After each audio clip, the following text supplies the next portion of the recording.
Welcome to the Audacity to Podcast, episode 176. Should you launch your podcast with episode 0, and does new and noteworthy actually matter?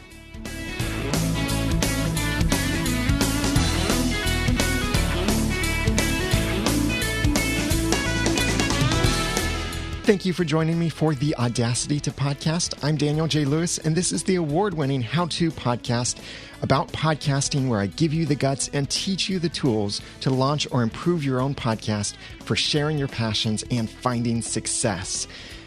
Two things that we're going to approach in this episode of challenging the podcasting assumptions that are out there is one, do you really need an episode 0? If you're launching your podcast, what is an episode 0? Do you need it? Why might you want to use it? Why you might not want to use it? What might be a better solution? And should this be something that you should do? And then the other side of also launching your podcast, or maybe relaunching your podcast, is the iTunes new and noteworthy section. Does that really matter? What does it take to get into it? Should you be trying to get into it? What kind of benefits and disadvantages does it have to it? This is all part of a series that I'm doing of episodes that I'm calling Challenging the Podcasting Assumptions, where I'm taking the things that we've been accepting for years in the podcasting space and trying to challenge them and find out, does this still stand up? Is this still true? Should we still be doing this? Is this really as important as we've been treating it? I've had other episodes like podcasting stats and WordPress and a website and consistency and many other things. And you can find the full series and the links to all of the previous episodes in the show notes for this episode at theaudacitytopodcast.com/176. And yes, you may notice that I used a number for my URL because in this case, I decided that the words that I might use for a keyword URL for this episode would either be too complicated, too long, or too ambiguous. So I'm going with the episode number URL. In the last episode of the Audacity to Podcast, I talked about are episode numbers really necessary? And there has been some great feedback on that, some great comments over there in the show notes for episode 175. And I'm going to continue with the hybrid model of using episode numbers, but when possible, for timeless content, as much as possible, use a keyword for my URL instead of a number in certain cases where it's not going to be ambiguous.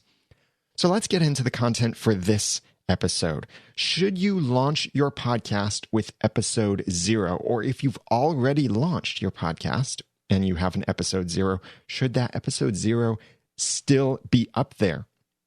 Well, you do need to know that when you're starting out with your podcast RSS feed, nearly all of the podcast apps and directories require that you have at least one episode in your RSS feed. If you don't have one audio or video episode, not just an item in your RSS feed, like a blog post won't count because that blog post doesn't have the audio or video media attached to it.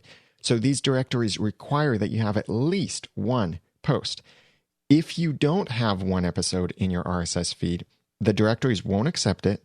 They'll return an error, or your feed itself may give you a 404 page not found error. So a common technique for podcasters when they're starting out is to start with an episode 0 in their feed so that they can get their podcast launched, get it into the directories before they make their big public announcement to say, hey, my podcast is now available, download it, listen to it, all of that stuff. So first, what is an episode 0? Most of the time when podcasters are talking about using an episode 0 and they have an episode 0, they're treating it as some kind of introduction to their entire show. And it's usually content that answers one or several of questions like this. Who are you? How are you qualified to talk about this topic? Why are you podcasting? What will this podcast be about? What can I expect about this podcast format and schedule? And also, why should I subscribe? Or in other words, what's in it for me?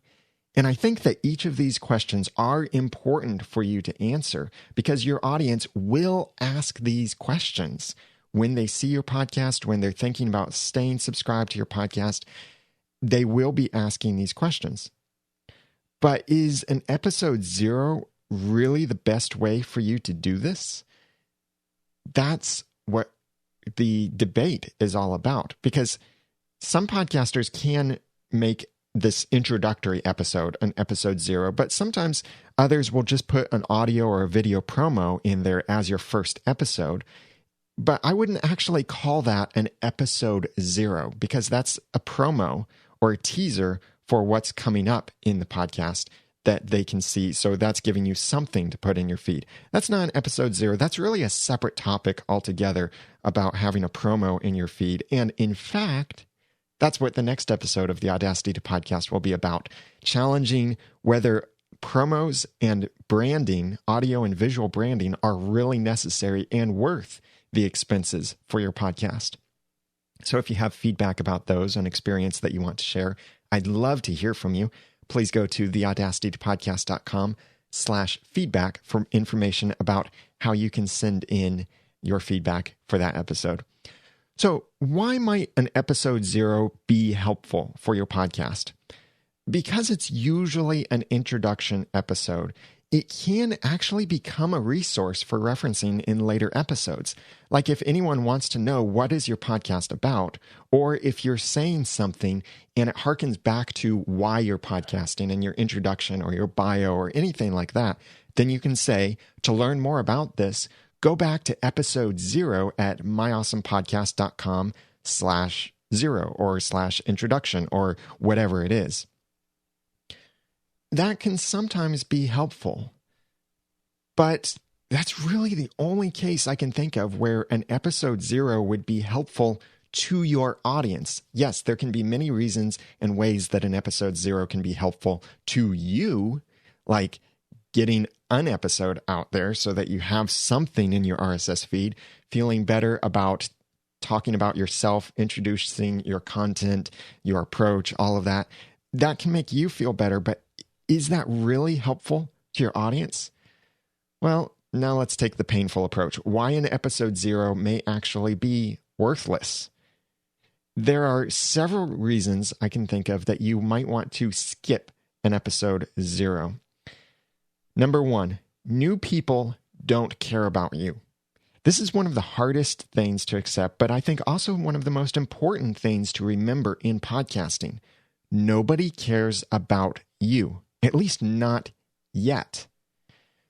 People will care about your content first, unless you're a celebrity, and then people care about the personality more than the content, and people will sometimes watch movies and read books and read stuff about celebrities just because they care about the celebrity and not so much care about the quality of the content. But let's assume you're not a celebrity. I'm not a celebrity. None of us are really celebrities when we're just starting out. So we have to remember that people don't care about us. When I started out podcasting, people didn't care about me. They cared about the content, and then they got to meet me because of the content. Remember that people want to be helped and entertained. And when I see episode 0s out there, most of them are all about the podcast host and about the podcast itself. Some people might even call this navel gazing, where you're just looking at your own content, looking at yourself, and it's not always helpful and not always entertaining. So remember this. Number 1, new people don't care about you. Number 2, you need a great first impression. The first episode in your podcast feed will usually be the most downloaded episode. Because what people will often do, not all the time, but what they will often do is they will listen to your most recent episode or a particular episode to which they were linked that someone sent them or they saw on social media or anything like that came up in a search result. And then they'll go back sometimes to the very first episode and subscribe and listen from there. So if you look at your stats, you'll commonly see your very first episode being your most popular one. So when you think about it that way, do you really want your most popular episode being all about me and how awesome I am and how awesome I'm going to make this content for you? Do you really want that to be everyone's first impression and their most popular impression of your content? Now, this isn't always the case that your first episode will be the most downloaded. But in my case, like with the Audacity to Podcast, here are some truthful numbers, by the way, as of June 2nd, 2014. In my case, my top episode is actually number 5, which is where I talked about Chris's dynamic compressor. And it's very easy to see why that's the top episode because I go into detail there about using it. And I think Chris's dynamic compressor is great for Audacity. I still recommend it at theaudacitytopodcast.com/Chris. And that episode has more than 12,000 downloads. And these are verified, certified stats from Raw Voice and Blueberry. The second most downloaded episode is actually my third episode where I talked about the bare minimums for starting a podcast. And now that I realize that that's the second most popular episode, I also realized I should update that content and get some more up-to-date content, more accurate, maybe even do a video about it. And that's at 9,000 downloads. And then it's my number 3 episode of the Audacity to Podcast is the first episode. Or let me word that differently. From the top down, the third most popular podcast episode of the Audacity to Podcast is episode 1, and that's close to 8,000 downloads. All of the other episodes then are below that. My most recent, the ones that I've put in the most effort, they're all below that. So it is those first few episodes that are the most popular. And that's why having a first impression, a great first impression, is so important, especially with that first episode. Now, if I made my first episode even more helpful, then I think it would be much higher on that list of the most popular content on my site. But I did, when I started it, it's a combination introduction episode and content episode where I'm talking about the pod of podcasting, POD, passion, organization, dialogue, which you've noticed I don't really talk about that so much anymore because I've moved a little bit away from the cuteness of that and want to be more practical and not so cute. But that's number 2. You need a great first impression, maybe why you should skip episode 0. Number 3, you need more than one introduction. An episode 0 can be unnecessary for your podcast, and it can also create this incorrect assumption in your mind where you're thinking that, okay, great, everybody already knows what my podcast is about. They know who I am. They know why I'm podcasting. They know what to expect about this podcast. So I never have to talk about that ever again in the podcast. Wrong. I recommend that you treat every single episode that you release as if it's someone's first time consuming your content. So don't forget to introduce yourself in every episode. And don't forget to introduce your show in every episode. This doesn't mean you need to spend 5 minutes or maybe even 60 seconds, but every time you do need to figure out some way that you can concisely tell them who you are and what your podcast is about. This doesn't mean giving your bio. It just maybe means saying, I'm Daniel J. Lewis, a podcast consultant and podcaster. I'm here to tell you about this, or my show is about that.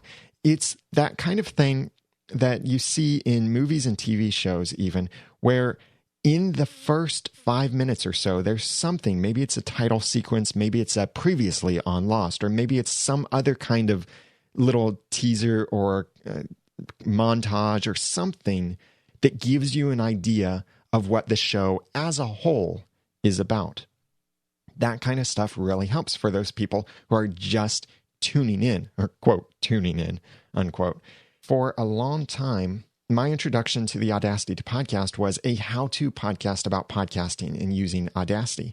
I later added the wording award-winning how-to podcast into that because, well, it is now an award-winning podcast. And I would close with the words, now that I've given you some of the guts and taught you some of the tools, it's time for you to go podcast with passion, organization, and dialogue. Now, that part, giving you the guts and teaching you the tools, has always been in my branding. From day one, that was in my branding. And you may remember, if you've been around this long, when my website changed from saying giving you the guts and teaching you the tools. I think that's when everything was on a single website in Noodle Mix Network. But then I switched it to a how-to podcast about podcasting and using Audacity.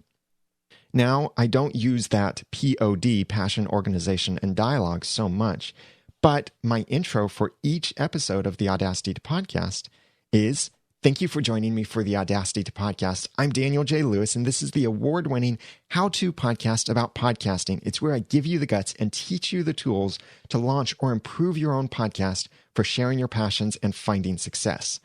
Now, I never read that, by the way. It's just so much a part of me, a part of the branding for the show, that I can say it without thinking.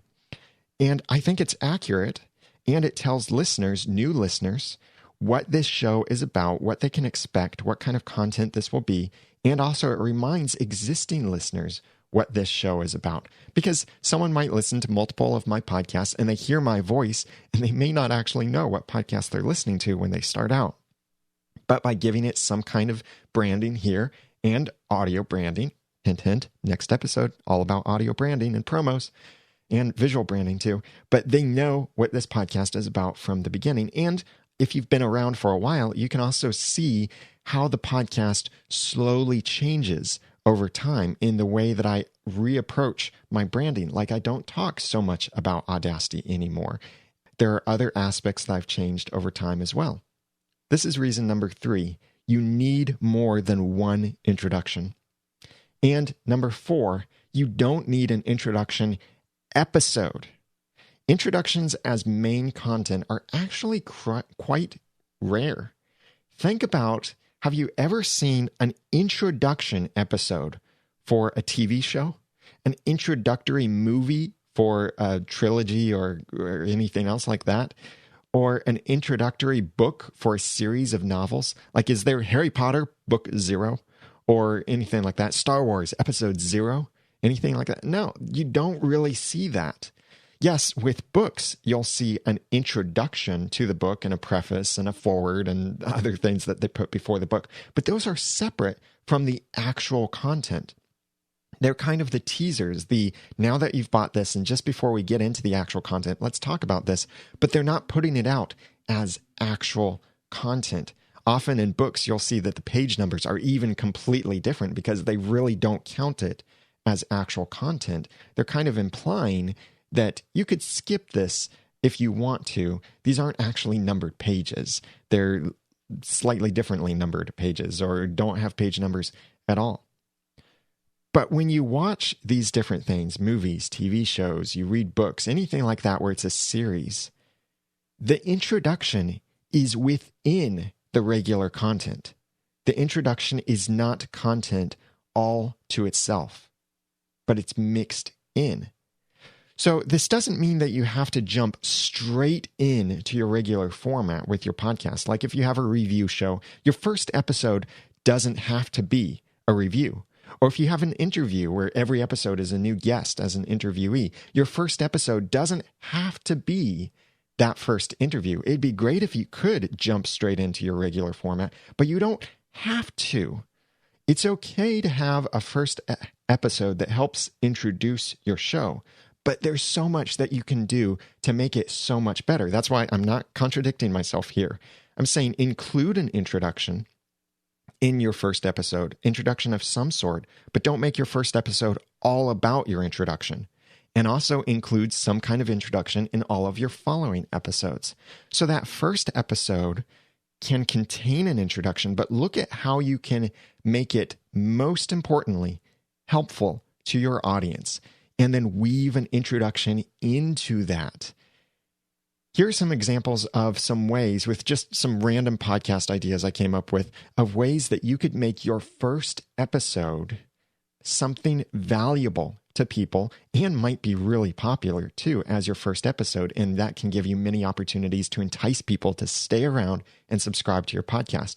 So if you're doing a podcast about video games, maybe reviewing a different video game in each episode or general video game news, your first episode, episode 1, not episode 0, episode 1 could be the top 10 video games you should have played in the past 10 years. And within that process, you can talk about how you're going to review new games, or you can talk a little bit about your experience or some of the stories that you have that help shape your perspective on the video gaming industry. But see, it's no longer just all about me and why I'm doing this. It's about, hey, here's some great content, and let me tell you some stories along the way, and let me tease you about what's coming with the podcast along the way, in addition to this great content. If you're doing an entrepreneur interview show, and who isn't these days, then you could have your first episode could be something like 10 steps to being a successful entrepreneur. And hint, one of those steps, and you can borrow any of these, I give you permission, these aren't copyrighted ideas, but one of these steps could be listen to this podcast, and then for that step, you can explain why they should listen to this podcast and why listening to this podcast will help them be a successful entrepreneur. But see, you're wrapping your introduction and your reason for why they should listen to your podcast in with all of this other great content. If you're doing a podcast about a TV show, you don't have to start your podcast right when the TV show starts, but I recommend actually start a week or two in advance. Something great that you could start with would be something like what we hope to get from this TV series, or why you should be watching this TV series. That's some great content that will help excite people for the TV series as it's coming out. And it gives you content put in your feed ahead of time so that when the TV series starts, or when people are starting to get excited about it and they're searching iTunes, looking for books or episodes of the TV series, or maybe even podcasts, they'll find your content. Now, big nod here, and he's in the chat room right now when I'm recording this live, a little bit early today, by the way. Ben Avery is the host of the Welcome to Level 7 podcast, which is a Marvel's Agents of S.H.I.E.L.D. podcast, and it is on Noodle Mix Network. But something that amazed me, and this is why I invited Ben into the network, and with his great content and great approach, he had a bunch of episodes out that were related to the Marvel superhero universe and franchise and stuff about the TV show weeks, months before the TV show actually came out. They talked about the movies, they talked about comic books, they talked about expectations, they talked about certain feedback and hopes and dreams for the TV series and news. So they were way ahead of the game and had so much greater content out there. And they didn't have to start with an episode 0. It was great content right from the start. And if you want to check that out, if you watch Marvel's Agents of S.H.I.E.L.D., first of all, if you don't, go watch it. But also, I highly recommend check out the podcast, welcome-to-level7.com for more about that. But that's a great way to start out the show. They didn't wait until the show started. They started before the show actually started. And if you have a news podcast where you're talking daily news or weekly news or anything like that, you could start an episode with just starting with the news, sure. But another way that you could start and kind of weave in an introduction to your content is maybe something like the best news stories you've never heard, or the top 10 news from 2014, or anything like that, where you can give some great news, tell some of your own stories, and weave your introduction into your great content. So that way, your introduction isn't the content. Your content contains your introduction. And when you're doing this, you don't have to record your first episode first. In fact, it may actually be better for you to record a couple of your regular episodes, and this is before you actually publish, you put it in iTunes, you announce it to the public, but you have a couple of your regular episodes recorded, and then go back and record your first episode. That way, maybe you have a bit more of your footing well for this podcast. You know your branding a little bit better. You know some of the content that's coming, and you can tease some of that in your first episode, as well as make sure that that first episode is a great impression, because it's not what you actually recorded first. It's what you recorded third or fifth or maybe 10th or whatever number of times it took you to record your episodes. You have more experience, and then you can make a much better first impression with your episode 1. So these 4 reasons why an episode 0 may be worthless for you is: number 1, new people don't care about you. Number 2, you need a great first impression. Number 3, you need more than one introduction. And number 4, you don't need an introduction episode. So in conclusion on this topic, I recommend skip episode 0 and start with great content. Now, if you've already started your podcast and you have an episode 0 out there, then it's really up to you. And that's the thing. You don't have to follow any of my advice. This is just based on experience, based on what I see succeed and not succeed. And certainly don't assume that just because someone else did something and they're successful, that their success is because of that thing they did. Sometimes their success might have been even better if they didn't do that thing in the first place. But if you have an episode 0 already out there, and you decide that it's not really that worthwhile, then you either could completely remove it, or maybe you could go back and replace it with something much more valuable. Even though you've now recorded 100 episodes or 10 episodes or 50 or whatever number of episodes you have, you could still go back and re-record that introductory episode, make it more valuable, and you'll have much more experience with your podcast too, so you can make that a great first episode. If you're starting your podcast or starting a new podcast, I suggest that you think outside of the episode 0 mindset and figure out a way to launch with great content to make a great first impression. I'd love to hear your thoughts on this and episode 0s, whether they annoy you or what your experience has been on these. Please comment on the show notes over at theaudacitypodcast.com/176. Now on to new and noteworthy. Does it really matter for launching your podcast? And why is it so big to podcasters? And should you be trying so hard to get into new and noteworthy? Several podcasters, especially lately, it seems, have been talking about new and noteworthy. And this is a section on iTunes. And it may not be as important or as unreachable as you may think. It may be more than you think. And there may be some little things that you didn't realize about it. First of all, what is new and noteworthy? When you submit your podcast to the iTunes store, it's personally reviewed by someone on the Apple Podcast team. Sometimes they'll decide to feature it in a special section of iTunes and feature it more prominently in a section called New and Noteworthy. It's not new and notable. It's new and noteworthy. And every category and every subcategory of the iTunes podcast catalog has its own new and noteworthy section. And the iTunes front page for podcasts also has an overall list of new and noteworthy podcasts. But new and noteworthy isn't always new.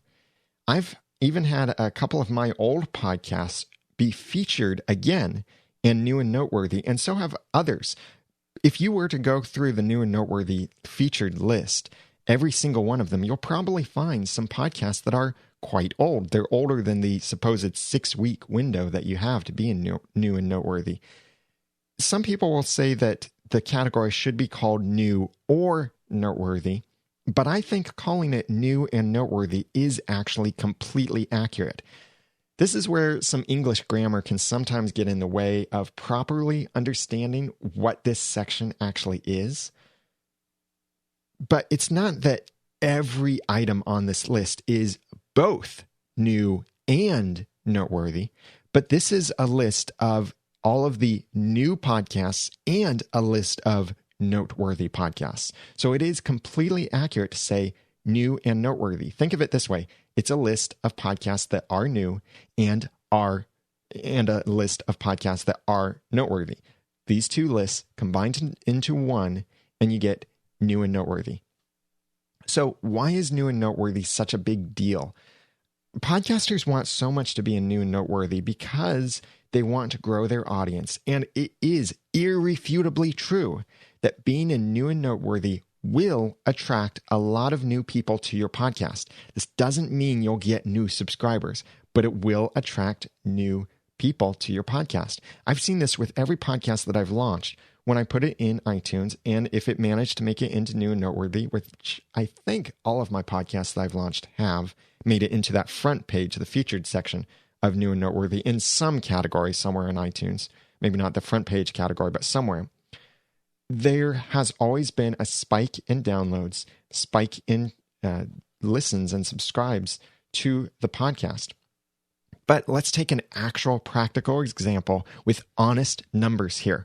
My Once Upon a Time podcast has been going for a few years, but it was recently listed again in the new and noteworthy section when the second half of Once Upon a Time's third series of the TV show returned, and that was in the early March 2014 section. Because Noodle Mix Network is a podcast network, a successful podcast network with some serious podcasts in it, serious podcasters, I am a content provider or content partner with Apple. And news shock here, this means I get stats from Apple. Yes, it's true that there are stats from Apple for iTunes podcasts. It's just not everyone can get them yet. So here are some of my findings from 2014. Unfortunately, I don't have much past data to compare this to because it was in February 2014 that I got into this program and finalized everything I needed to in order to be able to see these stats. But looking back, starting in March, the TV series returned on March 9th. This is Once Upon a Time, and iTunes featured it because the TV series returned and because this was something very timely. It was noteworthy, no longer new, but it was noteworthy. So in March 2014, for my Once Upon a Time podcast at oncepodcast.com, I had 4,974 browses to the iTunes listing. And that's in the iTunes store where they clicked on it and saw the listing in the iTunes catalog. This is both on desktop iTunes as well as the podcast app for iOS.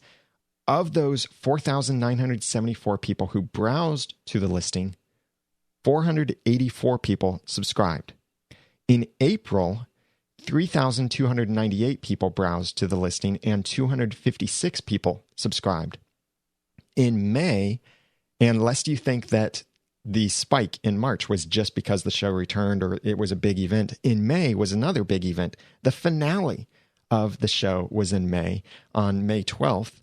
And in May 2014, Once Podcast had 2,929 browses to the listing in iTunes and 289 new people subscribed. So you notice both April and May have about half of the subscriptions as March. And these are new subscriptions, not total subscriptions. These are new people subscribing through iTunes or the iTunes properties like the podcast app for iOS.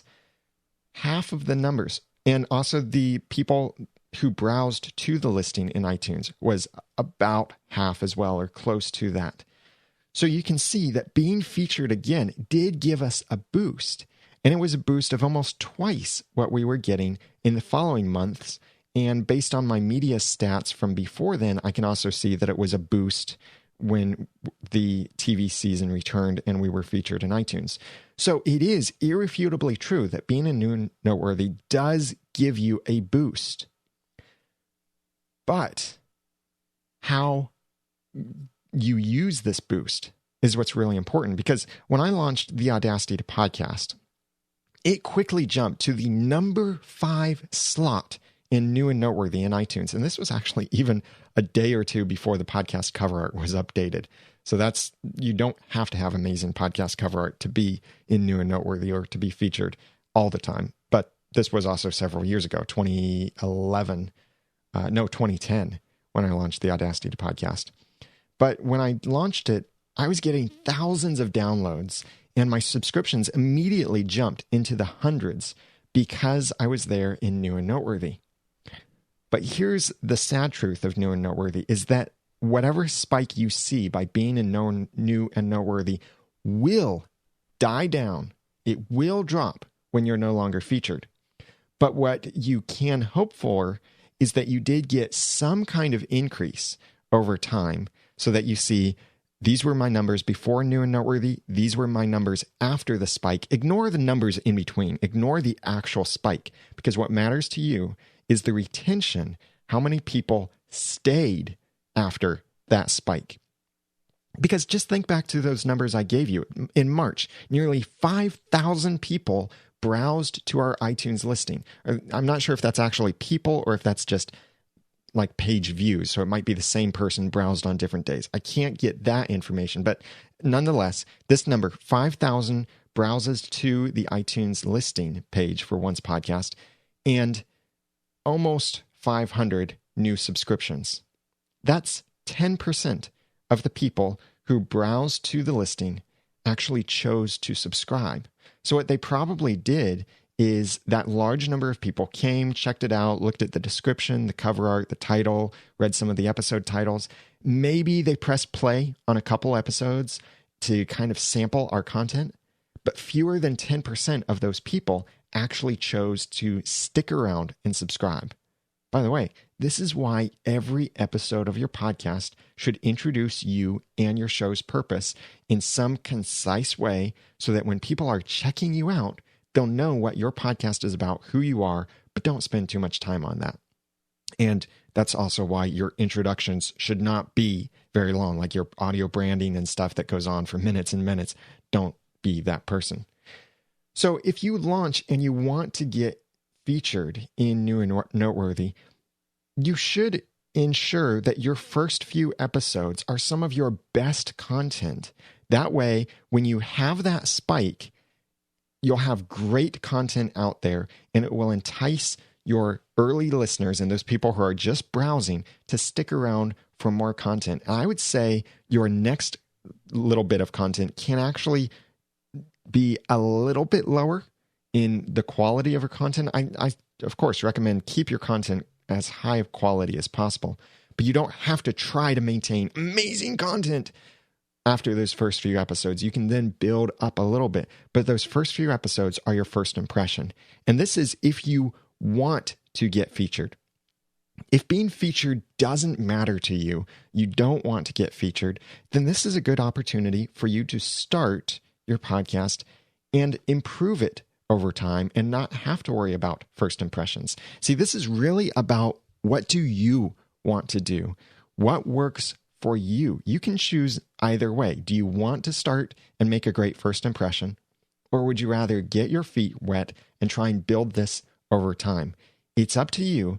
But the thing is that I think if you were to look at podcasts out there that had a soft launch, didn't get featured really big, and then built their content quality and audience over time, and if you compare them today to the podcasts that in the beginning launched with a big bang and got a lot of attention, I think if you were to compare not just the straight numbers of their audience, but the relative size of their audience to the industry and the niche and all of that, I think you would see that they're probably both evened out over time.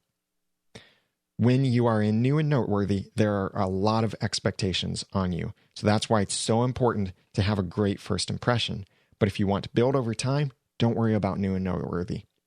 So here's a basic formula for how to get in New and Noteworthy on iTunes. Simple. Submit your podcast to iTunes. Okay, we're done here. Thank you so much for listening. Really, that is all it takes, because that means that you will be somewhere in the complete list of New and Noteworthy podcasts in iTunes because you are new. And I have a link in the show notes for this episode number 176 for where you can see that complete list of New and Noteworthy podcasts. So it doesn't really take anything to be in there. You're in there. You're somewhere in there.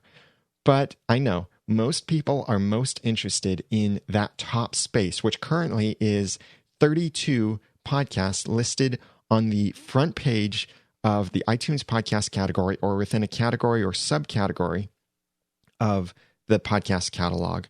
That's the place where everyone wants to be to try and get more attention there, especially those first few spaces, depending on the size of someone's iTunes browser, but those first few spaces to get immediate attention. That's where you want to be. So here are 3 basic steps for how to have a successful launch and get in New and Noteworthy. Number 1, have an audience eager for your content.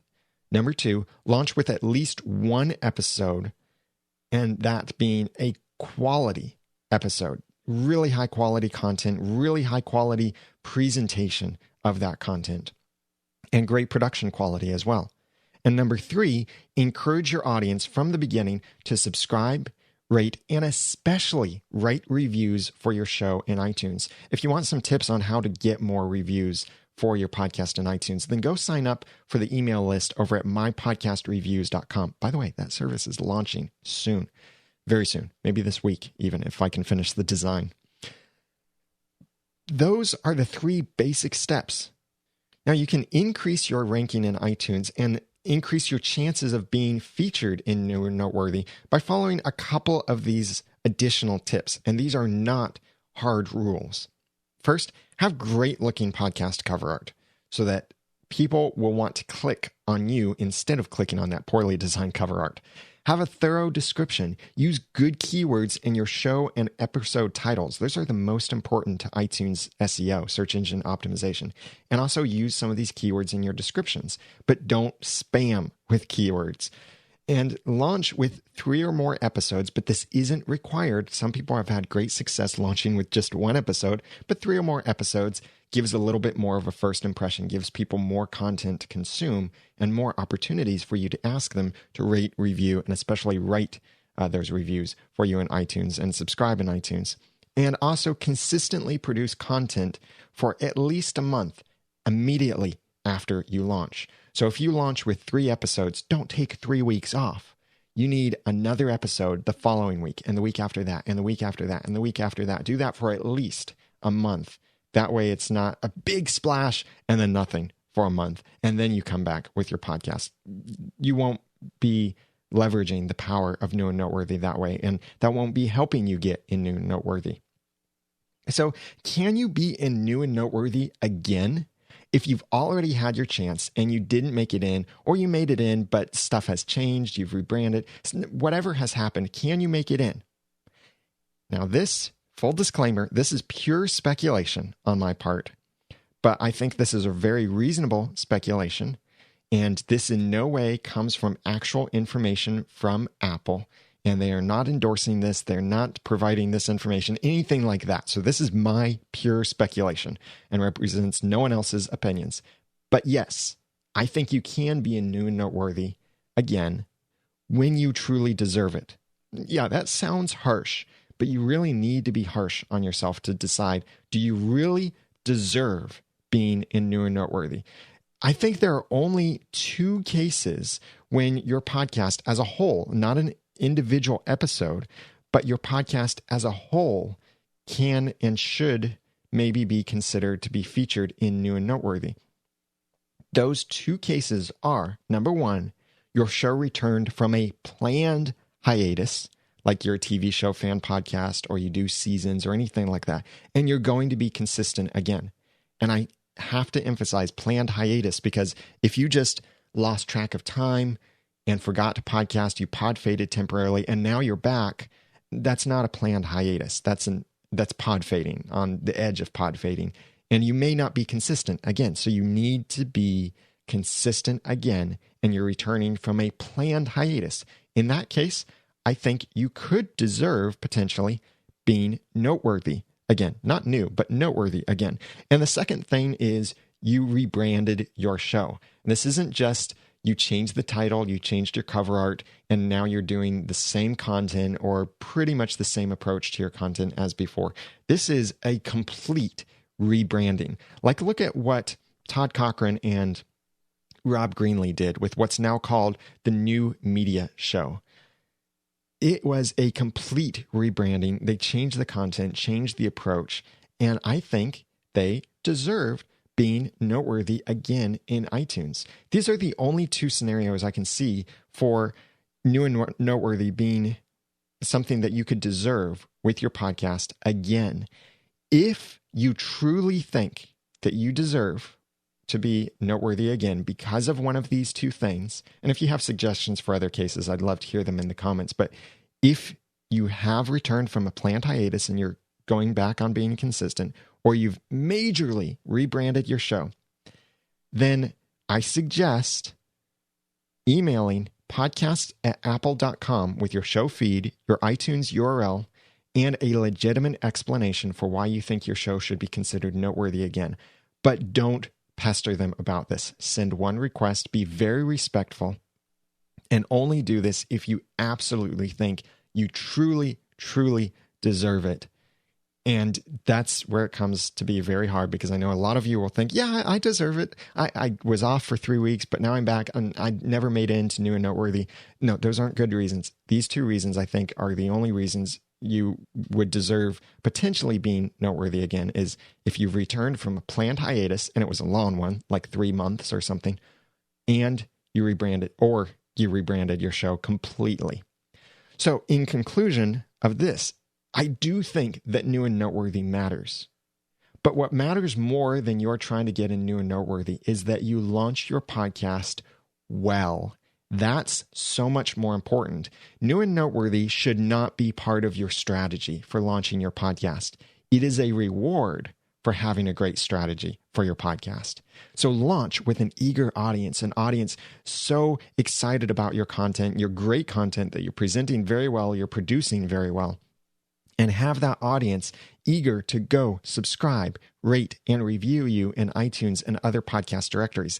That's a successful launch formula, not I'll launch this podcast, get in iTunes, and if I build it, they will come. No, you know I hate that Hollywood advice. Launch well and hope for a reward of being a New and Noteworthy. But if you're not rewarded with it, that's fine. That means there's not as much pressure on you to make amazing content from the beginning. You can relax a little bit and build up over time. So yes, New and Noteworthy matters, but what matters more is that you focus on launching a great podcast. I'd love to hear your thoughts on this content that I've shared with you. Please comment on the show notes over at theaudacitytopodcast.com/176. Tell me about your experience with episode 0, your experience with New and Noteworthy, and if you think there are other cases where it would be a valid reason to be considered for Noteworthy in iTunes again. I'll cover being known New and Noteworthy and launch formulas and all of that stuff in more detail in the future. But I trust that this information has helped you out really well. I've got 4 quick announcements for you, and 2 of these are happening at the same time. So they're kind of the same announcement, but completely different locations. In August, there are 2 great podcasting conferences that you really should try to be at one of these 2 events. In Dallas, Texas is Podcast Movement, and in the United Kingdom is the UK Podcasters Meetup. These are both happening on the same weekend in August 2014, and you can get the links to these at theaudacitytopodcast.com/176. Podcast Movement is on August 16th and 17th, the same weekend as the UK Podcasters event. So if at all possible, depending on which side of the ocean you're on, try to make it to one of these 2 events, and I'm confident you will not regret it.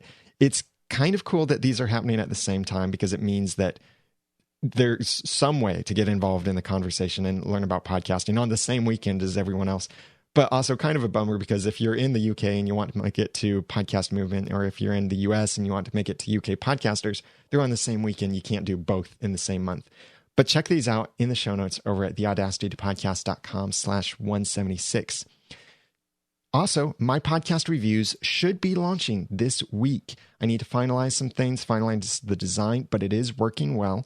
And it's a great service for you to be able to get automatic notifications of all of your podcast reviews from iTunes and all of the iTunes stores. I've designed this service for podcasters. I want this service. I'm the first user of this service. I put all of my podcasts in there. I'm receiving my own emails. I love it. Oh, it's so great to just open up my email inbox in a day and see, oh, I got a new review for this podcast in iTunes. So check it out, mypodcastreviews.com, launching, I hope, this week. If it hasn't launched yet, sign up for the email newsletter over at mypodcastreviews.com, and you'll be notified when it's launching. You also get the free ebook, 7 ways to get more reviews for your podcast in iTunes.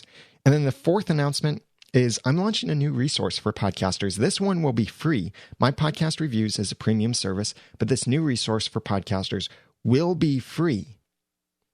I'm just not going to tell you the address yet, but it will be coming out, I hope, this week. If not this week, next week, but I'll certainly announce it here on the podcast and to my email newsletter list. And I'll announce all of these important things to my email newsletter list. If you're not on that, go to theaudacitytopodcast.com, subscribe to the emails to receive those updates. and you'll find out when this new stuff is coming and how you can get involved and get previews and all of that cool stuff with it. I'd love to help you out and address your things that you think should be assumptions we should challenge in this podcasting space. Please email feedback@theaudacitypodcast.com or call and leave a voicemail at 903-231-2221 or go to the website theaudacitypodcast.com and send a voice message through the site on your computer or iOS device. I'd love to help you out launching or improving your podcast, and I'm available for one-on-one consulting to fix problems, design stuff for you, help you launch your podcast, whatever it is. Please check it out at theaudacitypodcast.com/consulting. Now that I've given you some of the guts and taught you some of the tools, it's time for you to go launch or improve your podcast for sharing your passions and finding success. I'm Daniel J. Lewis from theaudacitytopodcast.com and the Ramen Noodle on Twitter. Thank you for listening.